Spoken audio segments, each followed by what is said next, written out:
राती के दुख बड़ी देल आ देही के दौरी क देल।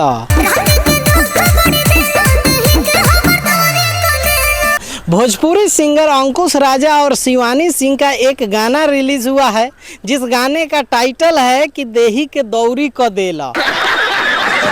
अब इस गाने में आप लोग जाकर देखेंगे तो आप लोगों को लगेगा कि जैसे मियाँ बीवी वाली बात है और बीवी जो है वो कह रही है कि रात में जो है वो बहुत ज़्यादा दुख देते हो, मेरे शरीर को देही को जो है वो देहिया को यानी शरीर को दौरी कर देते हो। दौरी समझते हैं जैसे धान गेहूं का पहले के समय में बैल से जो है ना वो दौनी बोलते हैं, उसको दौनी करवाया जाता था, उसी को उस तरह से देहिया को जो है ना दौरी कर देते हैं अंकुश राजा शिवानी सिंह के देहिया को। नहीं शिवानी सिंह नहीं है, शिवानी सिंह तो इस गाने की सिंगर है, लेकिन इसमें काम की है क्वीन शालिनी, और क्वीन शालिनी के देहिया को अंकुश राजा जो है ना एकदम दौनी कर देते हैं।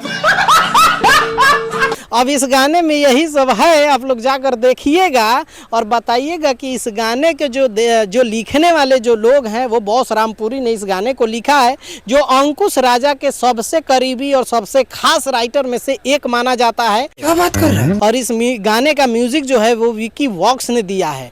गाना बहुत बड़े चैनल से रिलीज किया गया है, यानी टी सीरीज हमार भोजपुरी से ये गाना रिलीज किया गया है, और आप लोग जाकर देखेंगे कि गाने का रिस्पॉन्स कितना है। ये तो जाकर टी सीरीज हमारे भोजपुरी पे देखेंगे तो पता चलेगा, लेकिन हमें लगता है कि गाना जो है बहुत ज़्यादा वायरल और बहुत ज़्यादा ट्रेंड नहीं जाने वाला है, नॉर्मल गाना रहने वाला है, यानी एवरेज में गाना रहेगा। अच्छा, अब आप लोगों को क्या लगता है इस गाने के बारे में नीचे कमेंट करके ज़रूर बताइएगा। मिलते हैं अगले वीडियो में। बाय बाय, टेक केयर, जय हिंद।